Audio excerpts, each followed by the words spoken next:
মাত্র ১০ মিনিটেই তৈরি করে ফেলতে পারবেন সরষে দিয়ে ইলিশ ভাপা। আসসালামু আলাইকুম, আবিশ মমস কিচেনে সবাইকে জানাচ্ছি স্বাগত। আজকে আমি আপনাদের তৈরি করে দেখাবো বাঙালির ঐতিহ্যবাহী খাবার ইলিশ ভাপা।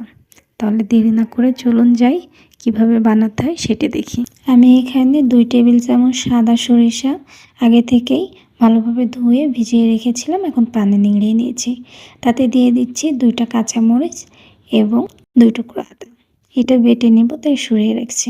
এখন আগে থেকেই আমি একটা ছোট সাইজের ইলিশ মাছ কেটে ভালো মতো ধুয়ে রেখেছিলাম, সেটা নিয়ে নিচ্ছি। তাতে দিয়ে দিচ্ছি সামান্য হলুদ এবং লবণ। এখন খুব ভালোভাবে মাখিয়ে নেব যাতে প্রত্যেকটা মাছের পিসে লবণ এবং হলুদটা লেগে থাকে।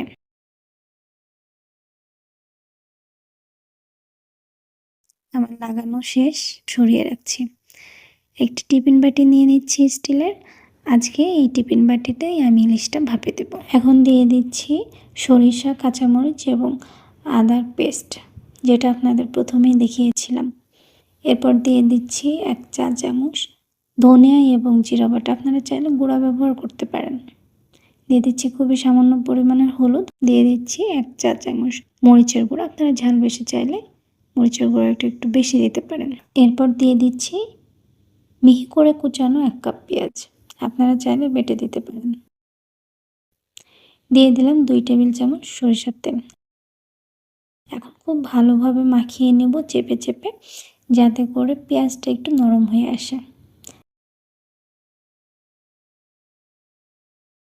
আমার মাখানো শেষ হয়ে গেছে, এখন এতে যোগ করে দেব আগে থেকে নুন হলুদ মাখানো ইলিশ মাছ।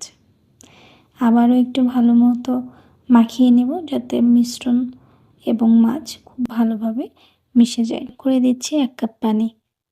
আমার বাটিতে যতটুকু মশলা লেগেছিল ওটা ধুয়েই পানিটা দিয়ে দিচ্ছি।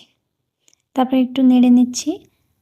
আগে যেহেতু সরিষা বাটা এবং মাছের লবণ দেওয়া ছিল, লবণটা চেক করে আমার সামান্য পরিমাণ লবণ লেগেছে, সেটাও যোগ করে দিচ্ছি। তারপর আবারও দিয়ে দিচ্ছি ২ টেবিল চামচ মতো সরিষার তেল এবং ৩টা কাঁচামরিচ। এখন বাটিটাকে খুব ভালো মতো সিলগালা করার জন্য এখানে সামান্য পরিমাণ ময়দার ডো নিয়ে নিচ্ছি এবং টিফিন বাটির চারিদিকে খুব সুন্দরভাবে লাগিয়ে নিচ্ছি। দেখুন কিভাবে লাগাচ্ছি।